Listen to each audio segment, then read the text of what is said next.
Well, I want to welcome Prime Minister Netanyahu and the entire Israeli delegation back to the White House, back to the Oval Office. This visit obviously comes at a critical time. We are seeing incredible changes that are taking place in the Middle East and in North Africa. We are seeing the terrible bloodshed that's going on in Syria, the democratic transition that's taking place in Egypt, and in the midst of this, we have an island of democracy and one of our greatest allies in Israel. As I've said repeatedly, the bond between our two countries is unbreakable.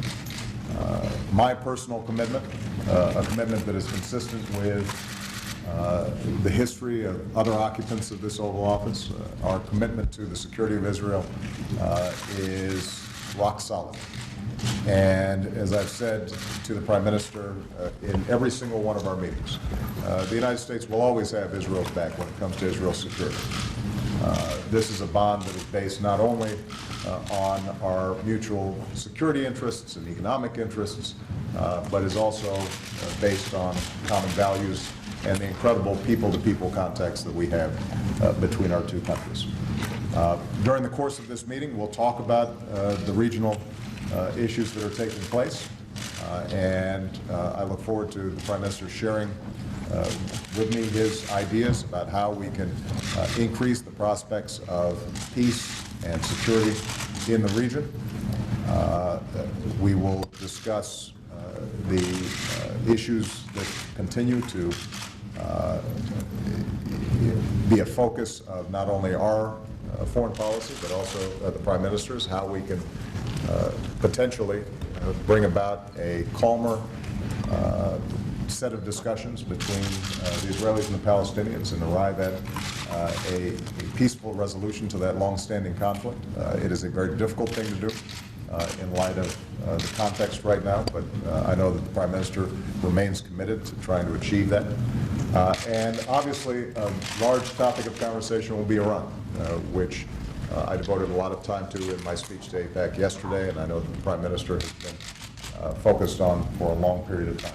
Let me just reiterate a couple of points on that. Number one, we all know that it's unacceptable from Israel's perspective to have a country with a nuclear weapon that has called for the destruction of Israel. But as I emphasized yesterday, it is profoundly in the United States' interest as well to prevent Iran from obtaining a nuclear weapon. We do not want to see a nuclear arms race in one of the most volatile regions in the world. We do not want the possibility of a nuclear weapon falling into the hands of terrorists. And we do not want a regime that has been a state sponsor of terrorism being able to feel that it can act even more aggressively or with impunity as a consequence of its nuclear power. That's why we have worked so diligently to set up the most crippling sanctions ever with respect to Iran.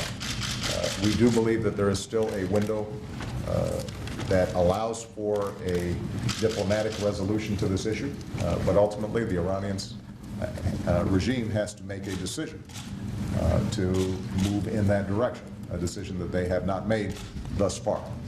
And as I emphasized, even as we will continue on the diplomatic front, we will continue to tighten pressure when it comes to sanctions. I reserve all options. And my policy here is not going to be one of containment. My policy is prevention of Iran obtaining nuclear weapons. And as I indicated yesterday in my speech, when I say all options are at the table, I mean it. Having said that, I know that both the Prime Minister and I prefer to resolve this diplomatically. We understand the costs of any military action. And I want to assure both the American people and the Israeli people that we are in constant and close consultation. I think the levels of coordination and consultation between our militaries and our intelligence, not just on this issue, but on a broad range of issues, has been unprecedented. And I intend to make sure that that continues during what will be a series of difficult months, I suspect, in 2012. So, Prime Minister, we welcome you, and we appreciate very much the friendship of the Israeli people. You can count on that friendship always being reciprocated from the United States. Thank you. Thank you. Well, Mr. President, thank you for those kind words. And thank you, too, for that strong speech yesterday. And I want to thank you also for the warm hospitality that you've shown me and my delegation. The alliance between our two countries is deeply appreciated by me and by everyone in Israel. And I think that, as you said, when Americans look around the Middle East today, they see one reliable, stable, faithful ally of the United States, and that's the democracy of Israel. Americans know that Israel and the United States share common values, that we defend common interests, that we face common enemies. Iran's leaders know that too. You know, for them, you're the great Satan, we're the little Satan. For them, we are you and you're us. And you know something, Mr. President? At least on this last point, I think they're right. We are you, and you are us. We're together. So if there's one thing that stands out clearly in the Middle East today, it's that Israel and America stand together. I think that above and beyond that are two principles, long-standing principles of American policy that you reiterated yesterday in your speech, that Israel must have the ability always to defend itself by itself against any threat, and that when it comes to Israel's security, Israel has the right, the sovereign right to make its own decisions. I believe that's why you appreciate, Mr. President, that Israel must reserve the right to defend itself. And after all, that's the very purpose of the Jewish state, to restore to the Jewish people control over our destiny.